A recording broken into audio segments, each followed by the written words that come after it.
मला प्रश्न पडला, मग तुम्ही लोकायुक्तांकडे का नाही गेलात? तुम्ही उच्च न्यायालयात का नाही गेलात?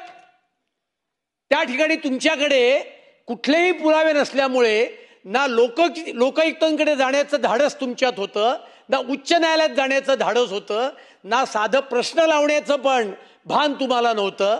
आणि त्याच्यामुळे यांनी भ्रष्टाचारावर बोलावं म्हणजे आपल्याला काय वाटतं, मुंबईकर जनता विसरली का? कोविड सेंटरमध्ये कोणी भ्रष्टाचार केला? बॉडी बॅगमध्ये कोणी भ्रष्टाचार केला? खिचडीत कोणी भ्रष्टाचार केला? पर्यावरणाच्या नावाखाली मुंबई शहराच्या विकासाची वाट थांबवण्याचं काम कोणी केलं? हे सगळं मुंबईकर आणि महाराष्ट्राची जनता त्या ठिकाणी त्यांना माहिती आहे. बोलता बोलता बोलून गेले. धारावीच्या प्रश्नावर बोलताना, धारावीचं टेंडर खरं तर यांच्याच काळात निघालं आणि ज्या टीडीआरचा उल्लेख केला त्या टीडीआरला कॅप करण्याचं काम हे कोणाच्या सरकारने केलं? तर नंतर आलेल्या एकनाथ शिंदे आणि माननीय देवेंद्र फडणवीस यांच्या सरकारने केलंय.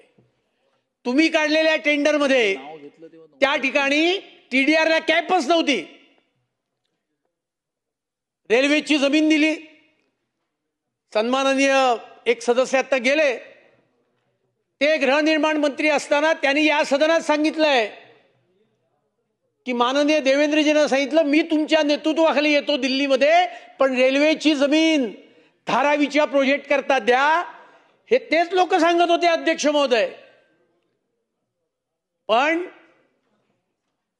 अदानीच्या नावाने बोंबाबोंब करायची, मुंबई विकली, मुंबई विकली. अरे तुम्ही मुंबई विकून खाली 25 वर्षात काय केलं?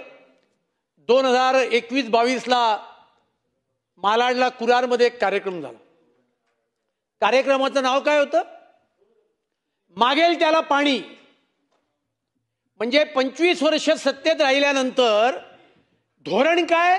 मागेल त्याला पाणी. म्हणजे इतके वर्ष सत्तेत राहिल्यानंतर पाण्यासारखी मूलभूत गरज, पण जो मागेल त्याला पाणी मिळत नव्हतं. आणि त्याच्यामुळे मागेल त्याला पाणी हे धोरण आणण्याकरता 23-24 वर्ष यांना लागली.